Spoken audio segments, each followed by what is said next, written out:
The embarrassment was palpable. "Don't you ever talk back to me." Richard, the white man, hissed low and dangerously. "You are nothing here, nothing. Clean this room now, or don't bother coming back tomorrow." "Sir, the floors are neat. I've cleaned them over and over again." Nina, the black cleaner, replied quietly.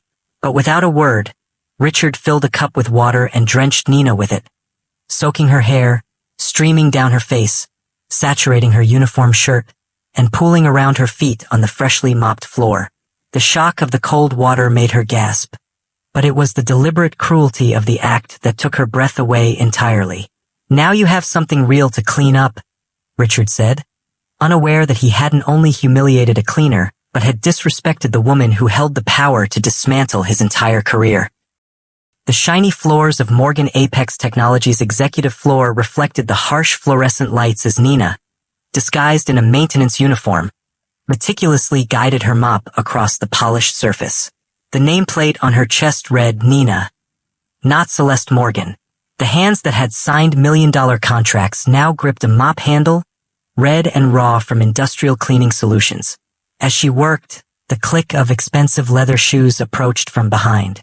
Richard Langford, operations manager, a man who had never met her gaze during executive meetings, loomed over her with a stack of reports in his manicured hands.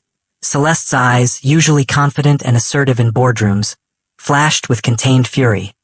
Her jaw clenched as she silently nodded and bent to retrieve the now soaking papers. Every part of her wanted to rise, reveal her identity, and fire this man on the spot, but that wasn't the plan.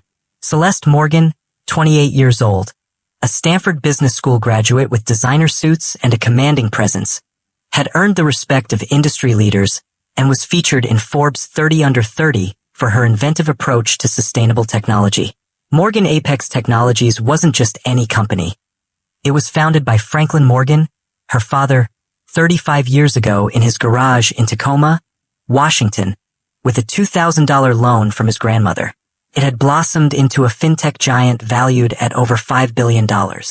Franklin had broken barriers as one of the few black CEOs in the Pacific Northwest tech corridor, building his empire on the principles of innovation and integrity.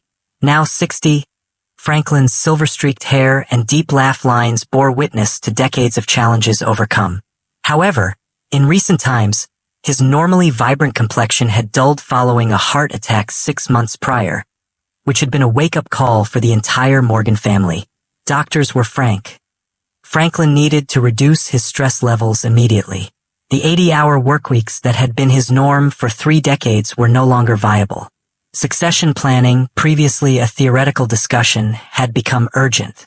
Celeste, his only child and the executive groomed for leadership since graduation, was the obvious choice. Yet Franklin harbored concerns that kept him awake at night. Worries he finally expressed during a quiet family dinner in his modernist home overlooking the Redmond city skyline. "Celeste, you know I couldn't be prouder of everything you've accomplished," Franklin began, his deep voice imparting warmth and authority that had inspired countless employees over the years. "Your business acumen is extraordinary.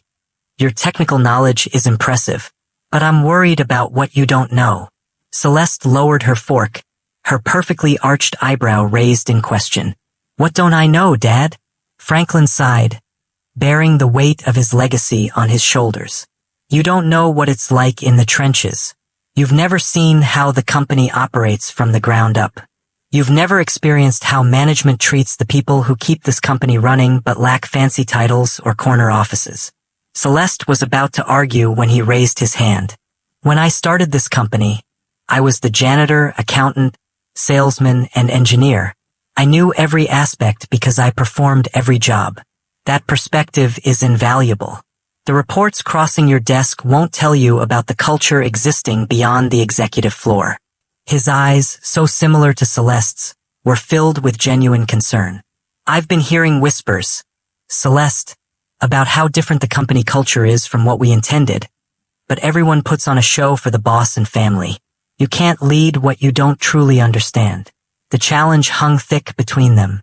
Celeste, never one to shy away, leaned forward. "What are you suggesting, Dad?" Their conversation led to a bold plan.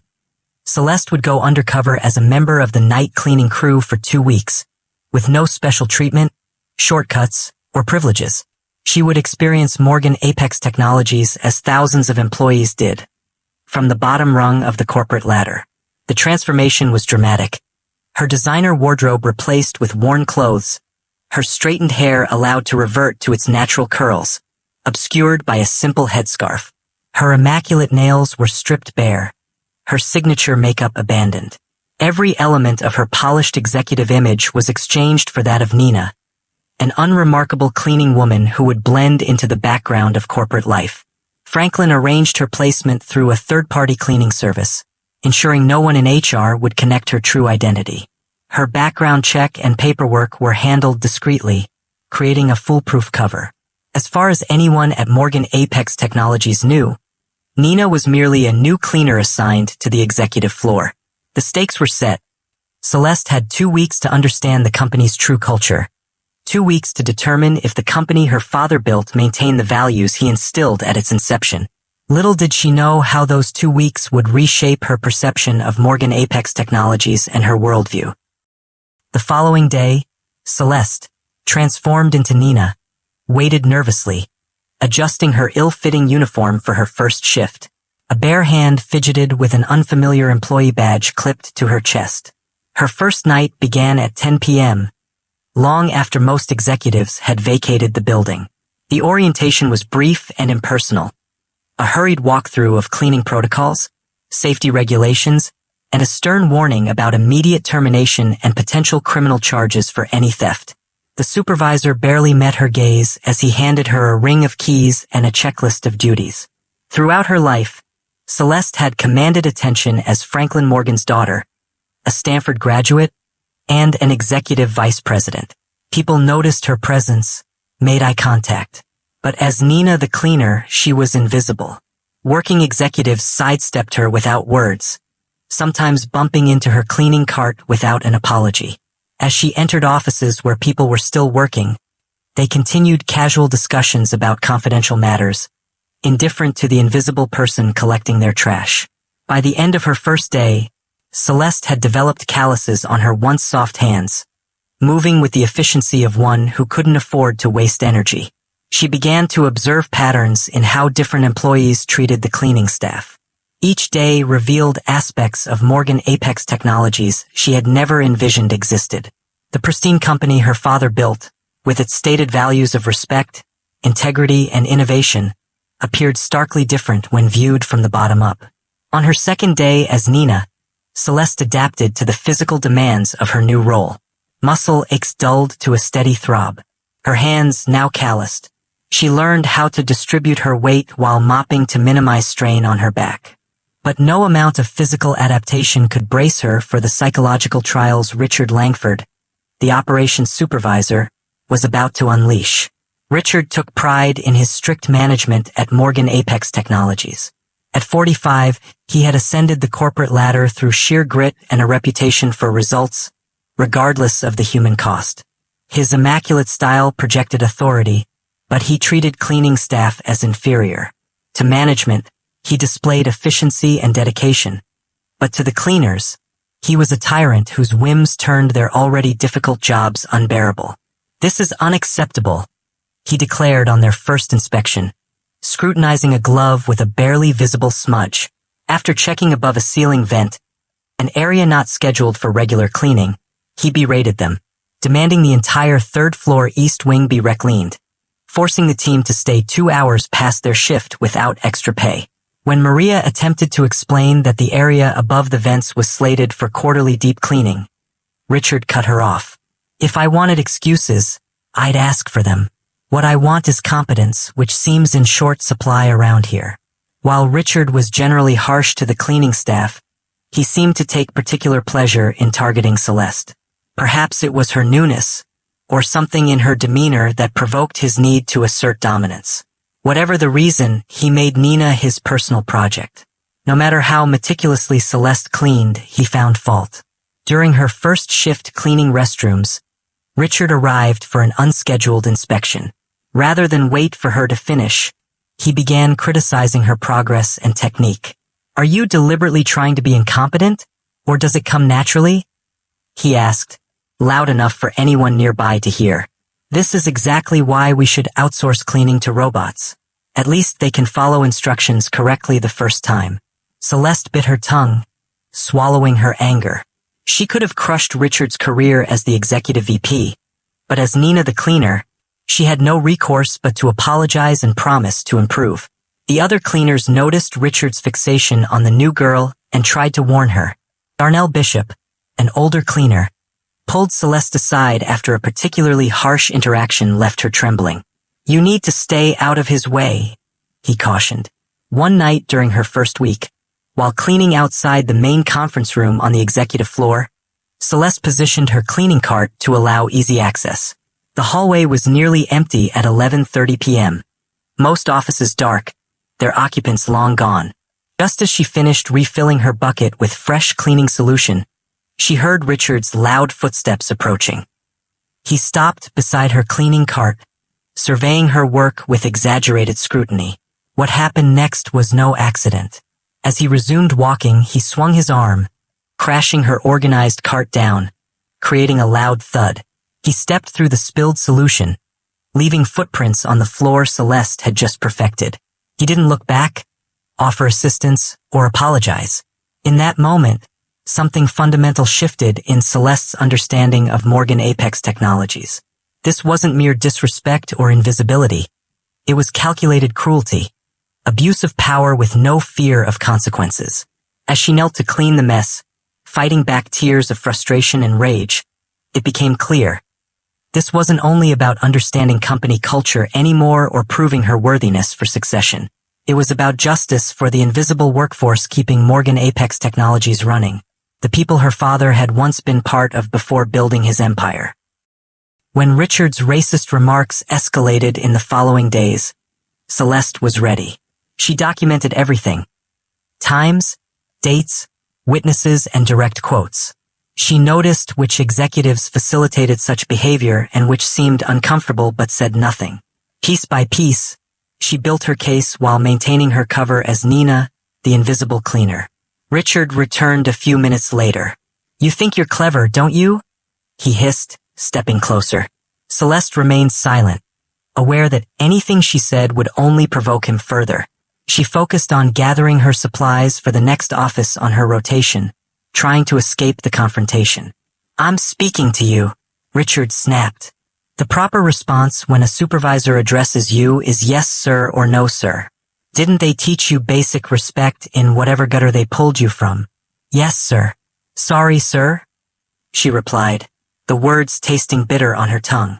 Having just begun mopping the hallway outside the executive conference room, Richard deliberately stepped onto the freshly cleaned surface, leaving dirty footprints across the wet floor. This floor is still filthy, he announced loudly, as if addressing an audience. Can't you do anything right? Look at these stains. Look at these spots you missed. Celeste glanced at the shining floor, gleaming under the lighting. There were no stains except for the footprints Richard had just created. I just cleaned it, sir, she explained, maintaining her composure through sheer will. It was dry and spotless before. Are you contradicting me again? Richard interrupted, his voice dropping dangerously quiet. Do you think you know more about cleanliness standards at Morgan Apex Technologies than I do? I will show you where you belong today. Without another word, he took a full cup of water and poured it directly onto Celeste. The cold liquid drenched her hair, ran down her face, soaked her shirt, and pooled at her feet on the freshly mopped floor. The shock of the cold water made her gasp, but it was the deliberate cruelty of the act that drained her breath completely. Now you have something real to clean up, Richard said, eerily calm as he dropped the empty cup beside her. And don't even think about leaving until you're dry and this floor is spotless. I'll be checking personally before you clock out. Have you ever been treated differently because of your appearance? Share your thoughts in the comments below. Don't forget to like this video and subscribe so you won't miss the next part of this story.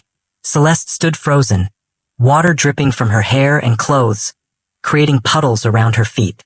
The humiliation burned hotter than any anger she had ever felt. In that moment, She wasn't Celeste Morgan, Stanford graduate and executive VP. She wasn't even Nina the cleaner. She was simply a human being treated as less than human by someone who anticipated no consequences for his actions. As water trickled from her uniform, Celeste fought back tears mixing with the moisture on her face. She knelt to begin mopping up the water, her wet clothes sticking uncomfortably to her skin. As she worked, she silently vowed that Richard Langford would face consequences for his actions. Not just for what he had done to her, but for the culture of fear and humiliation he had perpetuated for the invisible workforce that kept Morgan Apex Technologies running. However, Richard wasn't alone in his behavior. Miles Rennick, the marketing director at Morgan Apex Technologies, also looked the part of a creative executive. At 42, he cultivated a curated image with designer glasses, artfully styled hair, and bespoke suits projecting success without seeming overly corporate. Celeste's first encounter with Miles occurred during her second week undercover, as his office was on her cleaning rotation. When she entered his office shortly after 10 p.m., Miles was still working, intently examining his computer screen. Unlike many executives who ignored cleaning staff or acknowledged them briefly before returning to work, Miles engaged immediately. "Oh good, you're here," he said, eyes on his screen. "This office is an absolute disaster. We had a brainstorming session today, and it needs a thorough cleaning."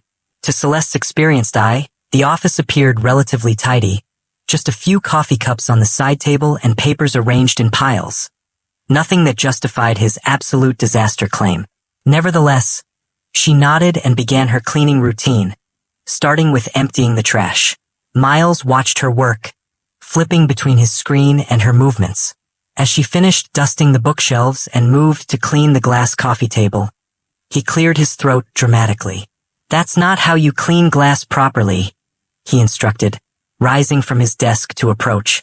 "You're leaving streaks everywhere. You need to use circular motions, not straight lines." As Celeste finished every surface, vacuumed the carpet, and sanitized touch points according to protocol, Miles conducted a theatrical inspection, running his finger along surfaces and holding them up to the light as if searching for dust. "This simply won't do," he declared, exaggerated disappointment in his tone. "The windows still have smudges, the carpet's got visible lint, and did you dust the top of the picture frames? I need you to start over and do it properly this time." Celeste looked at the immaculate office in disbelief. There were no visible issues with the areas he mentioned, but as Nina the cleaner, she had no authority to contradict him. With a quiet, "Yes, sir," she began the entire cleaning process again from scratch, while Miles returned to his desk, a satisfied smirk crossing his face. The second cleaning was even more meticulous than the first, with Celeste taking extra care to anticipate his criticisms. When she completed her task, Miles inspected her work again, this time concentrating on entirely different areas. "The baseboards are still dusty, and you didn't organize my desk properly," he asserted, despite being told never to touch papers or personal items. The cycle repeated a third time, with Miles finding increasingly trivial issues. By the time he finally expressed satisfaction and left for the night, it was well past midnight, forcing Celeste to scramble to complete her other assignments before clocking out. Soon enough, Celeste learned Miles' behavior was part of a well-established pattern. He would regularly demand multiple cleanings of his already pristine office to manufacture flaws that justified his complaints. He would balance coffee cups precariously on trash bins, causing spills when emptied, and then lambasting the cleaning staff for inadequate cleaning quality. After the water bottle incident with Richard, Celeste decided to test the company's reporting structure. Morgan Apex Technologies, which claimed to value dignity and respect, should surely address blatant abuses, she reasoned. Danielle Avery, the HR director, presented as the ideal person to approach. In her mid-40s, she exuded warmth with a smile and casual attire that was more casual than business. Employee support posters around the building featured her photo, inviting individuals to speak to her since their voices mattered. Her office door showcased a rainbow sticker delineating it as a safe space. During her lunch break the day after Richard's assault, Celeste cautiously approached Danielle's office. Danielle welcomed her with a smile that seemed sincere, offering her a seat and a cup of coffee from her machine. "What can I do for you today?" Danielle asked, her tone warm and inviting. "I don't think we've met before. Are you new to the cleaning staff?" Celeste explained that she was new and hesitantly described the incident with Richard, the humiliation, culminating with the water bottle. She remained factual and unemotional, recounting it like she would instruct an employee to report misconduct. Danielle's expression remained sympathetic throughout, her head tilted in apparent genuine concern. But when she finished, Danielle sighed deeply, reaching across the desk to pat her hand in a gesture that straddled familiarity and condescension. "First, I want to thank you for bringing this to my attention," Danielle began, her voice assuming the careful cadence of corporate protocol. "We take all workplace incident reports very seriously at Morgan Apex Technologies. That said, I think there may be confusion about workplace relationships." Her tone shifted slightly, a subtle dismissiveness emerged. "You're just a cleaner and should know your place in a company like this. You can't compare yourself to other employees." The message was clear beneath her corporate jargon. "You don't really count as employees. Your dignity is not our concern." Thanking Danielle for her time, Celeste rose to leave, but Danielle offered a last bit of advice, her voice lowered as if sharing a secret. "Richard can be demanding when it comes to cleanliness standards. He has high expectations and sometimes his communication style is a bit direct. My suggestion would be to focus on meeting those standards rather than taking things personally. In corporate environments, thick skin is an asset." With Danielle's thinly veiled dismissal disguised as mentorship, Celeste was effectively shown the door. As she exited, the safe space sign seemed to mock her, its promise not extending to those who cleaned the building after hours.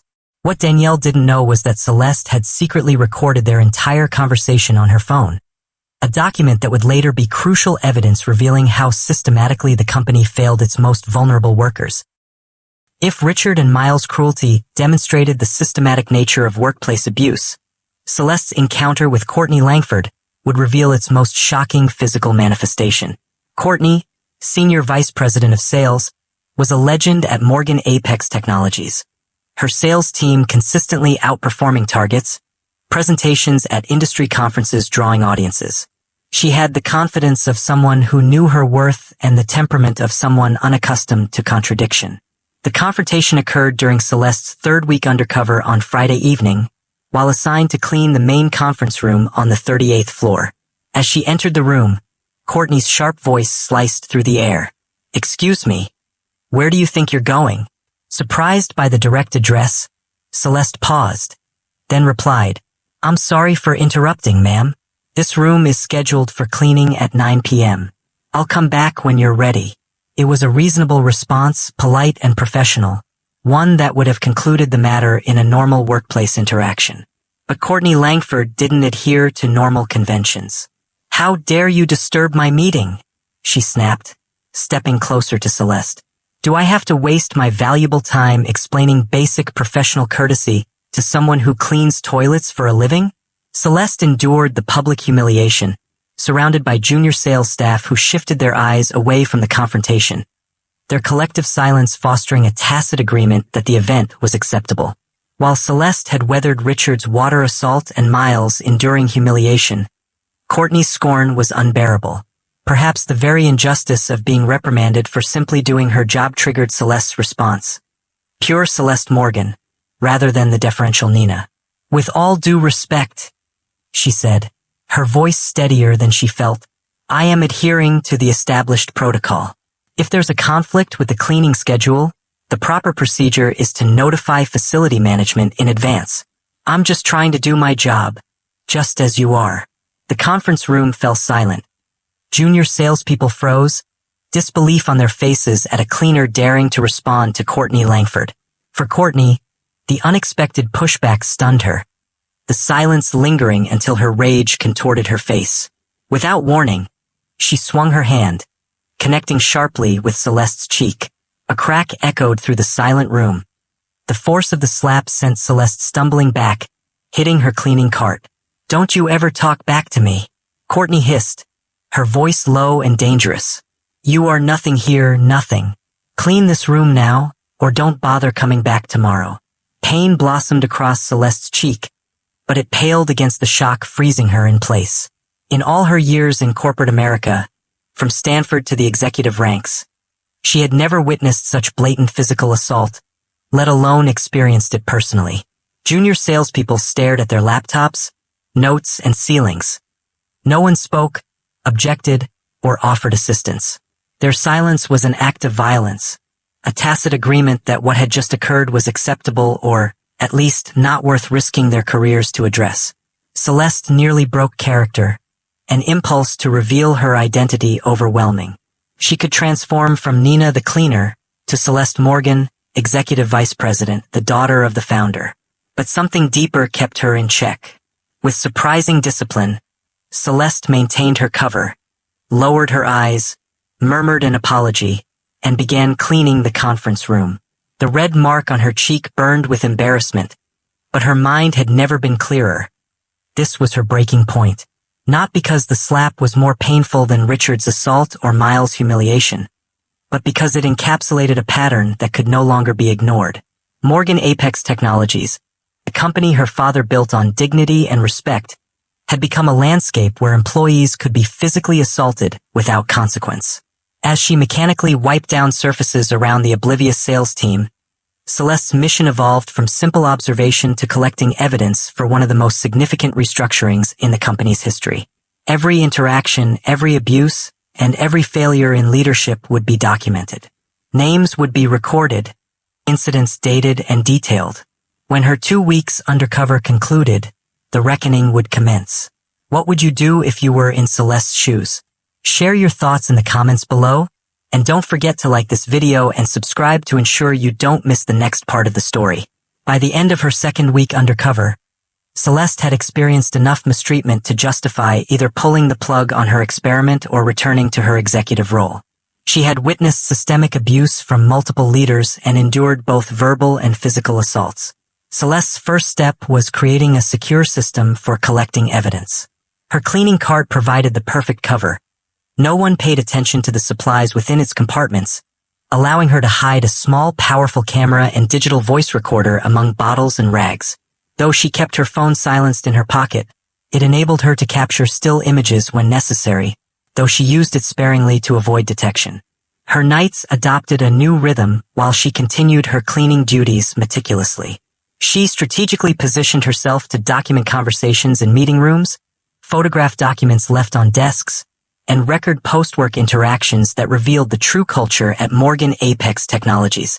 Soon, Celeste had acquired a damning collection of evidence, including recordings revealing the 3 executives who made her life as a cleaner miserable had underlying secrets.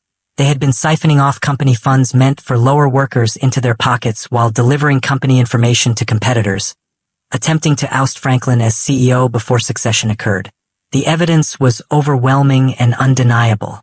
As her planned undercover period came to a close, Celeste faced a pivotal decision regarding how to proceed. Presenting the evidence to her father would tackle the immediate conspiracy, but might not resolve the deeper cultural issues that facilitated corruption. A public approach risked tarnishing the company's reputation, harming innocent employees in the process. Gathering extensive evidence of systemic abuse, discrimination, and conspiracy at Morgan Apex Technologies, Celeste faced her most significant challenge yet, exposing the corruption in a way that fostered meaningful change rather than mere damage control. The final phase of her undercover journey began on Friday evening. After concluding her shift and ensuring no one was following her, she changed back into her normal clothes in a public restroom nearby. The transformation was striking. Her headscarf removed, natural hair styled with precision, designer glasses replacing her plain frames, subtle makeup enhancing features she had deliberately downplayed for weeks. She took a rideshare to her father's home in the exclusive Sunvale Heights neighborhood, a modernist mansion with panoramic views of the city skyline, including the Morgan Apex Tower where she had scrubbed floors just hours earlier. The physical distance between those worlds was measurable in miles, but the psychological gap felt insurmountable.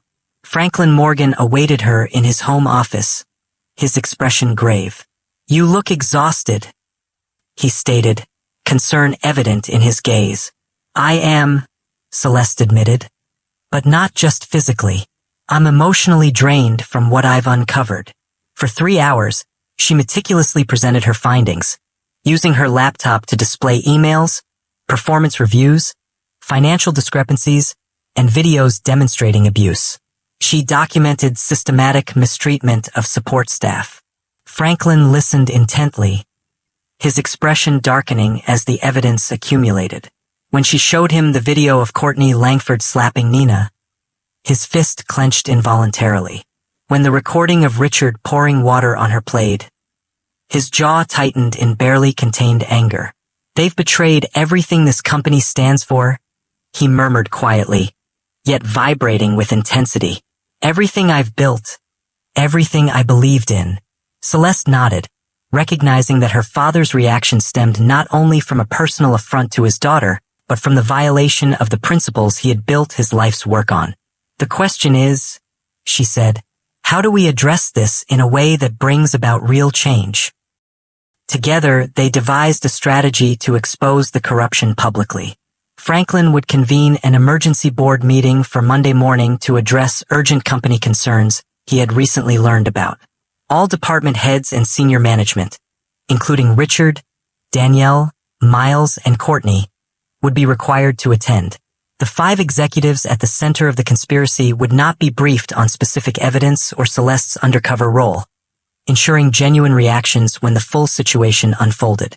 Most importantly, Celeste would maintain her role as Nina the cleaner through Monday morning, preserving her cover until the exact moment of revelation.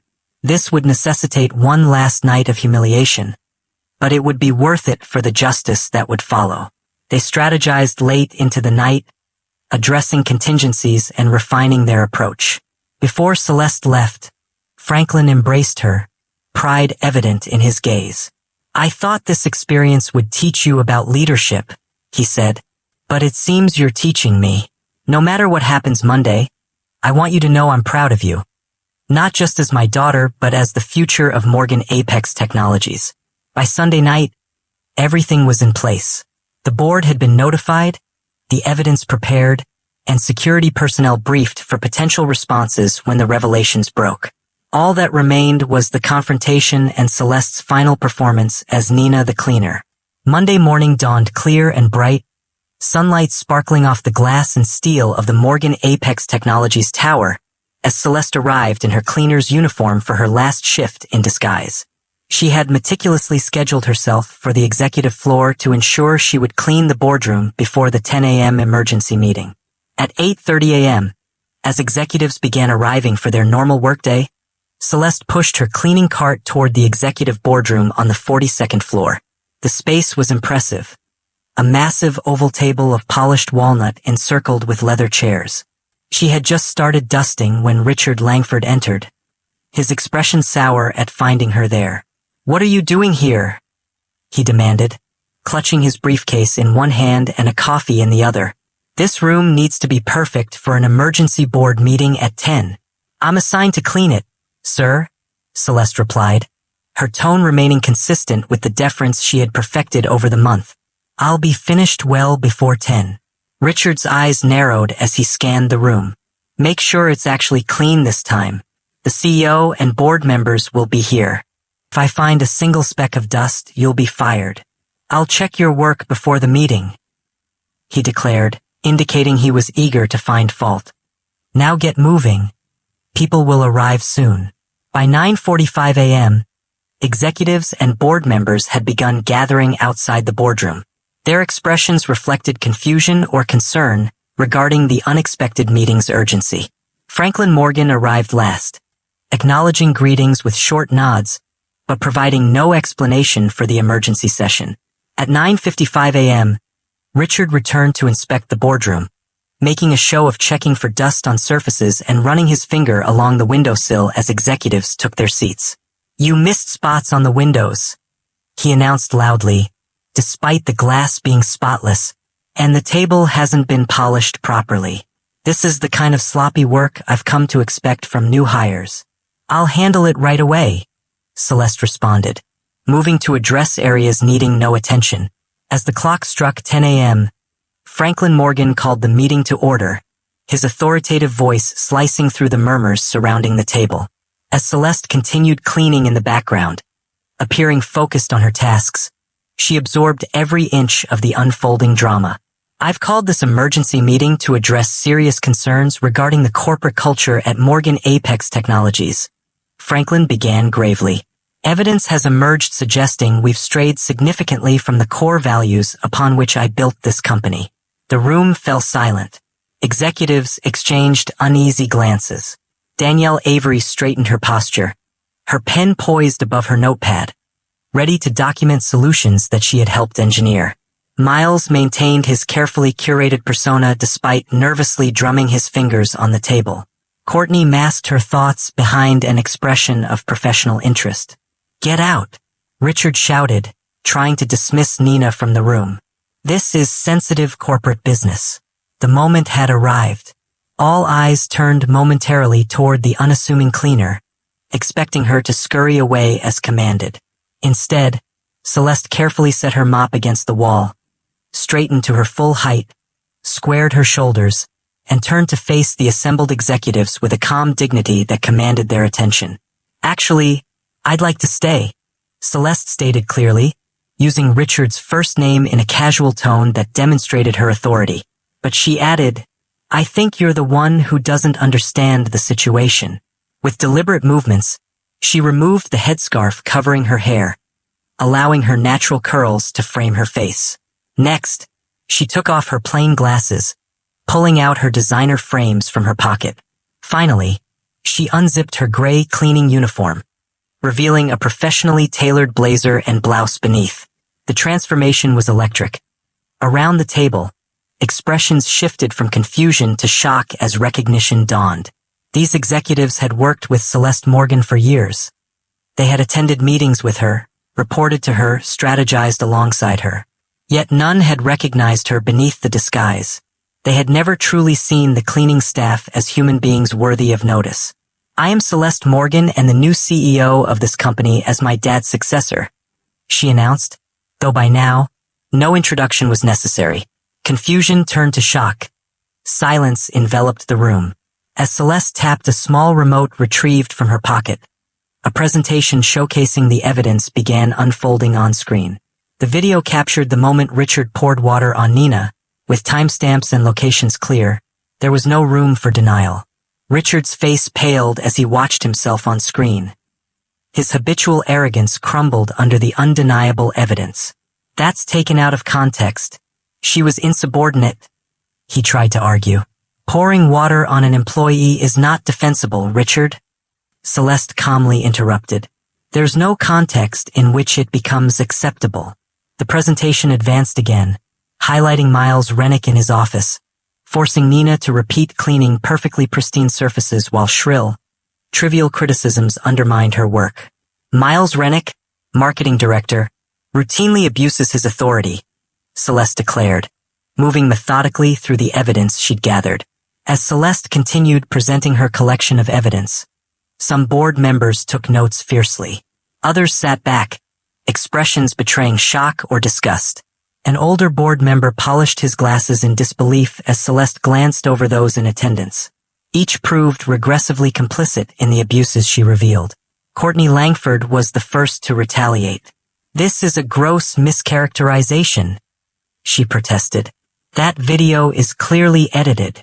Advancing to the next slide, Celeste revealed a different angle of the same incident, showcasing the slap as well as the reactions of the horrified witnesses.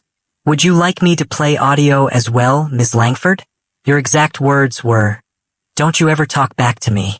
You are nothing here, nothing.'" Courtney fell silent, her carefully constructed professional persona shattered. By the conclusion of Celeste's presentation, the atmosphere had shifted dramatically. The arrogance and entitlement the accused executives had once harbored succumbed to shock, fear, and desperate calculations for potential escape routes. Richard Langford recognized the stakes. He understood the end was near. "I thought you were just an ordinary cleaner. Please don't let me lose my job." Just then, the door creaked open, revealing 2 security officers stationed outside. "Mr. Langford, we've been instructed to escort you from the premises after this meeting." Richard turned back to face Franklin. Disbelief and fury etched on his face. You can't be serious. After everything I've done for this company. After everything you've done to this company, Franklin corrected, standing finally to address the room. What we've witnessed today transcends individual behavior. It warrants immediate termination, Franklin declared. This represents a fundamental betrayal of everything Morgan Apex Technologies stands for. He moved alongside his daughter, a formidable show of solidarity, sending a strong message to everyone present. Celeste undertook this investigation at my request as part of our succession planning process. What neither of us anticipated was the level of corruption, discrimination, and abuse she would uncover. Franklin, addressing board members directly, reaffirmed, I founded this company on principles of integrity, innovation, and respect for every individual who contributes to our success. Somewhere along the way, we lost sight of those values. Today, we begin the process of reclaiming them. For the next hour, immediate actions were discussed. The board terminated Richard Langford, Danielle Avery, Miles Rennick, and Courtney Langford for gross misconduct, effective immediately. Security escorted them from the premises after retrieving company devices and credentials, the finality of their dismissal apparent as Richard attempted to plead. 30 years, Franklin. I've given this company 30 years. You can't just throw that away based on a few incidents taken out of context. 30 years is significant, Franklin confirmed, which makes it far more disappointing that you abused your position. You failed to represent the values this company was built on. As Richard was led away, Celeste experienced a whirlwind of emotions. Satisfaction in justice served yet lingering pitifulness for his downfall. The meeting continued, addressing urgent steps to amend the culture, as Celeste absorbed each detail in preparation for the significant changes ahead. Once the boardroom emptied, leaving only Celeste and her father, Franklin embraced her, evident pride in his stance. What you've accomplished here is remarkable, he asserted quietly, not only exposing corruption but understanding what necessitates change. I couldn't have done it. My pride wouldn't have permitted me to sustain that cover through what you went through. Celeste's eyes filled unexpectedly. Tears didn't emerge from hurt, but from the realization of how deeply her experience had redefined her grasp on leadership. Franklin added, the board wants to accelerate the succession timeline after today's presentation. They believe you're ready. Reflecting on the looming responsibility entailed, Celeste knew she'd inherited profound lessons. I'm ready, she agreed, not because I'm your daughter or have the right degrees, but because I've seen this company from the bottom up. I've experienced what works and what desperately needs change. Picking up the gray cleaning uniform she had discarded during her revelation, she folded it gently rather than tossing it dismissively. This taught me more about leadership than Stanford ever could, and I won't forget those lessons when I sit at the head of this table. As Celeste and Franklin exited the boardroom, she paused by the cleaning cart she had pushed for 2 weeks. There's one more thing I need to do before this becomes official. The transformation at Morgan Apex Technologies didn't occur instantaneously. Cultural change demanded continuous effort, authentic confrontation of remaining issues, and the humility to acknowledge that perfection remained fleeting. There were setbacks, challenges, and resistance from some who prospered from the old system. Yet within 6 months, following Celeste's undercover journey, Morgan Apex Technologies had transformed into a fundamentally different entity. Employees at every level reported heightened job satisfaction, productivity metrics showed consistent improvements, and turnover rates saw significant declines, particularly among previously underrepresented groups. For Celeste personally, the experience instigated transformation as profound as the organizational changes she actualized. The physical hardships of cleaning work cultivated unexpected strength and resilience. The emotional challenges of feeling invisible deepened her empathy and refined her perception of power dynamics in ways her privileged upbringing and education could never reach. These changes became evident in how she led. During executive meetings, she acknowledged who spoke and who was interrupted, actively creating space for diverse perspectives. When visiting departments, she greeted maintenance staff by name, extending the same respect afforded to her directors. 3 months after the boardroom confrontation, Franklin Morgan officially announced his retirement, handing the reins over to Celeste as CEO. In the subsequent years under her leadership, the company flourished exceptionally. If you enjoyed this story, please like this video and hit that subscribe button. See you in the next video.